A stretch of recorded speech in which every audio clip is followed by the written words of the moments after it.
Zee 24 तास एक पाऊल पुढे। पुढची बातमी, छगन भुजबळ यांनी हजारो कोटी रुपयांचा भ्रष्टाचार केल्याच्या आरोपाचा भाजप नेते किरीट सोमय्या यांनी पुनरुच्चार केलाय।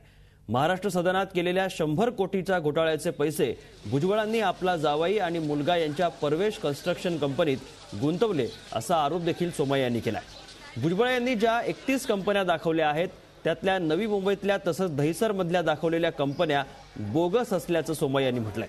दरम्यान भुजबळांनी हे आरोप फेटाळले आहेत।